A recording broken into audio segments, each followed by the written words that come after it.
that Stuart Alderati met with, for example, Brad Garlinghouse, President Trump for that big dinner. In that dinner, somebody pointed out that there was this cryptic tweet from Stuart Alderati in regards to the beef bourguignon, you know.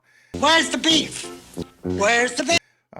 With that said, check this out, this clip. Let us know what you think in that regard of making sense of this. Is there a hidden message? I think the answer is yes. We're going to play that. We'll come right back. I have proof. Donald Trump made a deal with Ripple Labs. Check this out. So here's that famous tweet from Brad Garlinghouse saying, "Great dinner last night with Donald Trump." But if you look up above there, Stewart, his legal officer, says, and to top it off, the beef bourguignon was really good. Now why the heck would he say that? That doesn't make any sense.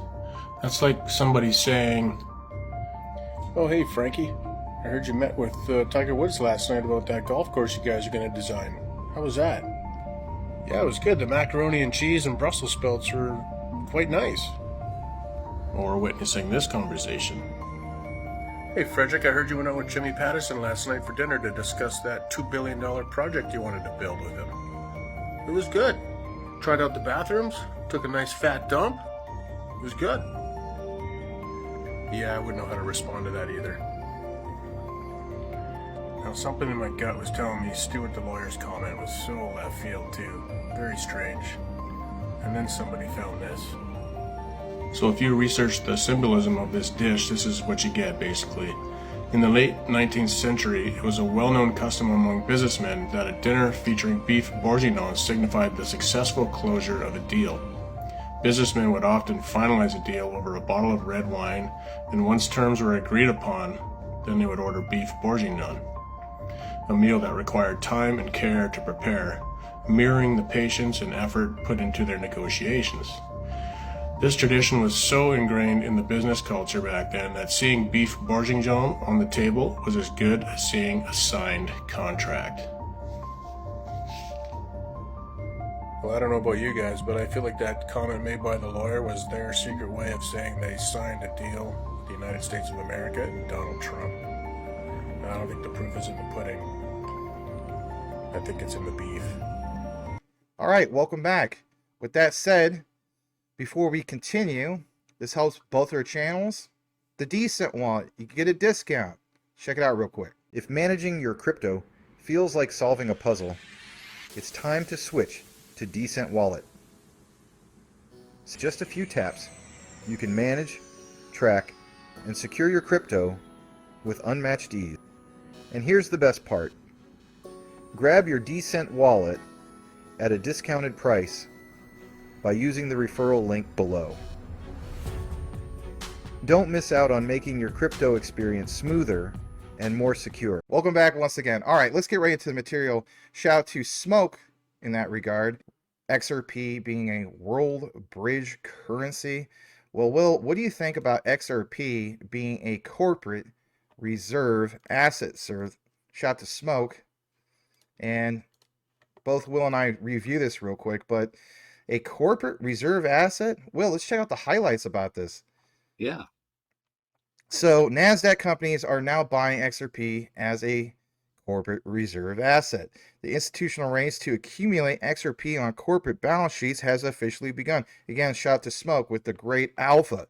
XRP, the reserve asset. On top of that, the plan is it really coming all along? How long ago was this? Well, in the image, as we blow it up on your screen, you see that corporate Bitcoin treasuries are all the rage, but is it now XRP's turn? NASDAQ talks about some of this, and here's the zoomed in highlight. Decided not only to buy Bitcoin for its corporate treasury, but on top of that, Worksport invested some of its cash reserves, of course, into Bitcoin and XRP. And then this next page, Will. Rossi has personally invested in XRP for years, but when he saw his wallet, he saw that XRP has been doing quite well recently. He was pleasantly surprised, and it reaffirmed him his early assets that are challenging central banking. So when people say that XRP is the world bridge currency, or even your Bitcoin maxis, Will, that are stating that Bitcoin is digital gold or store of value. Is there a Mhm. shift here? That's, I think, the bottom line that they're trying to get across. Your Right. Yeah, thoughts? they're seeing XRP with the big move, that we saw, and now people are seeing it's going to move even more. It's like they've opened up the box of XRP again to view what this asset is. And for those of them that took their eyes off of XRP back from several years ago, whenever the lawsuit started, now their eyes are falling back on it. And really, it's a great idea because the banks are limited how much they can carry when they came out with the rules of how much banks can have in cryptocurrency because it's an asset that varies in price, but corporations don't have that rule. So they can buy as much as they want. And I would venture to guess, I mean, just like you and I are very pro XRP, well, there's a lot of corporate owners or directors of corporations that are very positive on XRP. They're going to want to hold some too. So now that this looks like that it starts, man, we can only pray it becomes a trend. Yeah, I hope it becomes a trend. I honestly don't think it's just a case of, where it wouldn't be, right? Hmm. But nonetheless, just to give you guys a heads up on some of these key things, there's a topic that gets brought up of we can't reference any of these charts for the most part because it's the jump of value being put on chain, and that these are different metrics that just simply have never been calculated or formulated, to say the least. I just want to give you guys a quick example. So many of us have heard about Japan and Hmm. how not 80% of the banks are going to go with XRP. I just want to flash this on your screen for just a brief moment.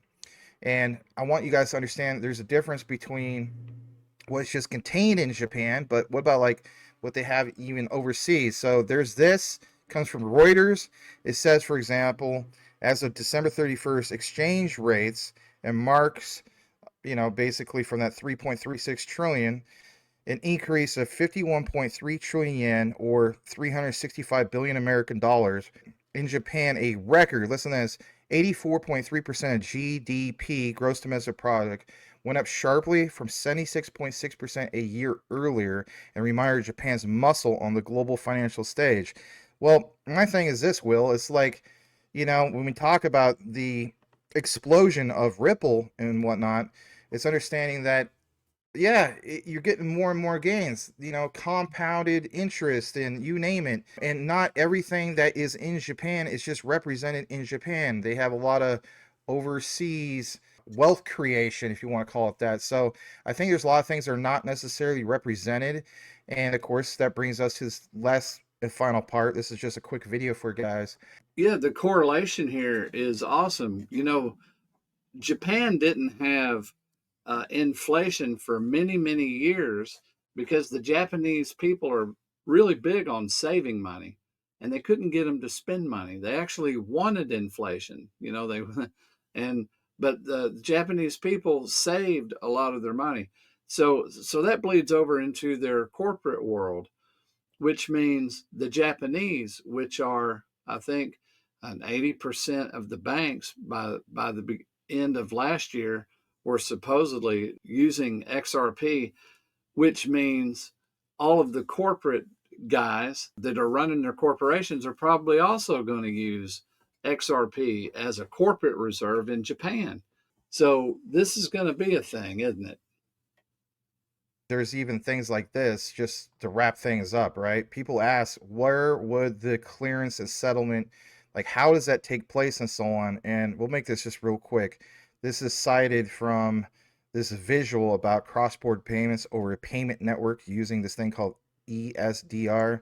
Talks about financial service providers settle directly in this particular method that you're seeing here. But the bottom line is, would these financial service providers settle directly in the system and have clearing without any reliance of intermediaries, corresponding banks, achieving instant settlement? And again, what would replace that? Well, think about it, everybody.